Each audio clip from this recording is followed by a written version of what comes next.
and the push pull is critical. And I want to open it up to our LPs to be able to ask you questions directly, Margaret. But I would even argue, on top of the fact that defending the First Amendment is kind of what one aspect of what the military does, in addition to all the other amendments, except for the ones that have been stricken because those are the bad ones.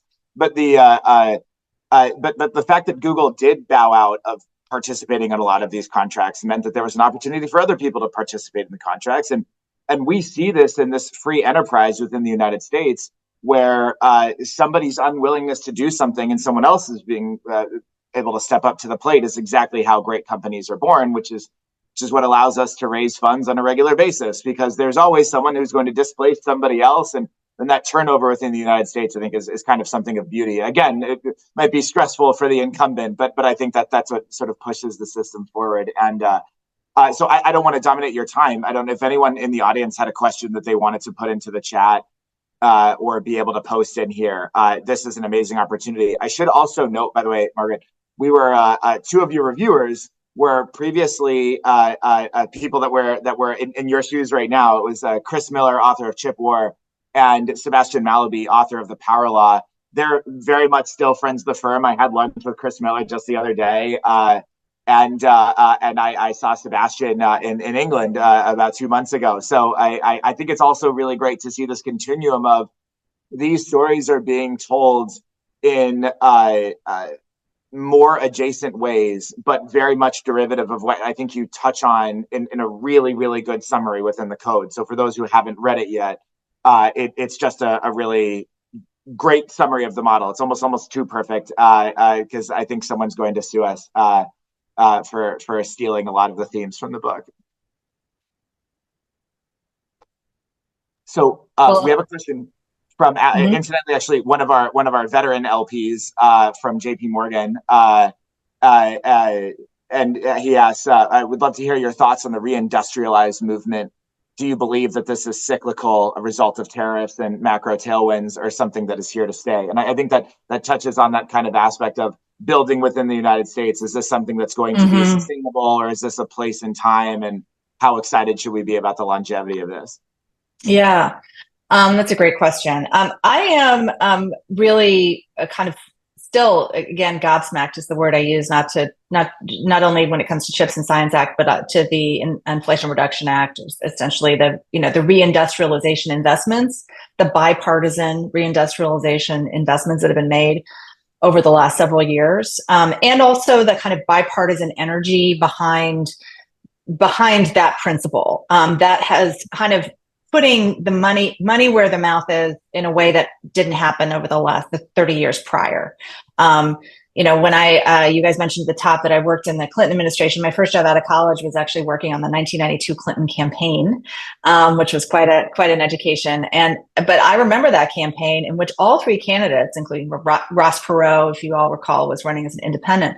But Clinton, George H.W. Bush, and Ross Perot were all talking about, reindustrializing the heartland. Yeah, we're going to do this. And those were promises that were not kept or did not come to fruition. And by, both parties played a role in that. Look, they also, this was a trade-off, right? We also had a kind of really robust, extraordinary, free trade era of a great, immense wealth creation. But one that for those, workers in the industrial heartland, they didn't see the wins in that.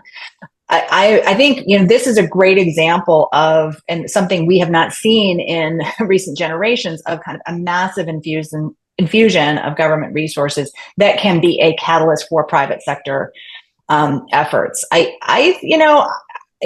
always take a wait and see. I think these things will take time to come to fruition. I think that there are a lot of political headwinds now that need to be, sorted to make sure that there's a sort of sustained commitment. But the challenge with all of these things, with anything that has to do with industrial policy, however you want to define it, is it's a long game. It takes a really long time to see the fruits of this investment. And we've seen this. This is, again, what this history tells us. What is one of Silicon Valley's advantages? Time. They've been doing this stuff, miniature electronics communication devices, since the 1940s.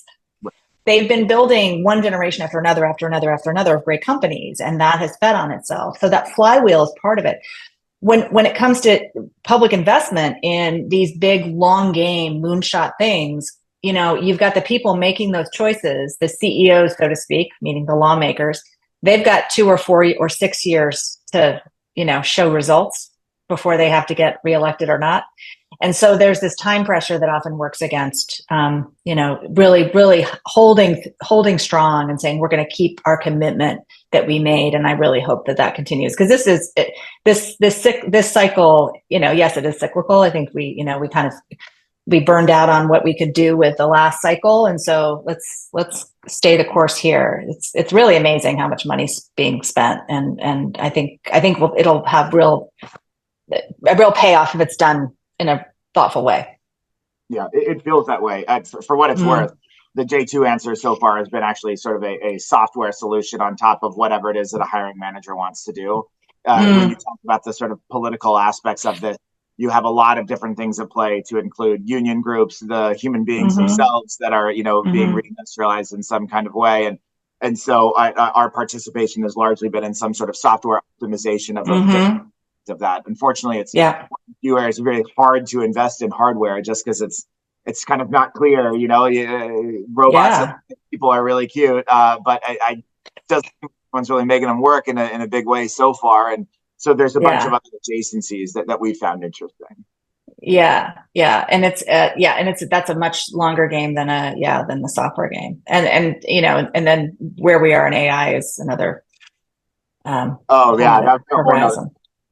Margaret, you've been extremely generous with your time, extremely generous with your signature, and thank you so much for sharing your book with us. And I think our limited partners are going to want to hear about the work that we're doing, in addition to getting smarter on the subject that we're involved in. But thank you so much for jumping on the phone with us and for taking this time today. It's an absolute. Yeah, thank you. Yeah, thank you both, and thanks to everyone in the audience. It's great chatting. Have a great day. Enjoy the rest of your meeting. Bye. Bye.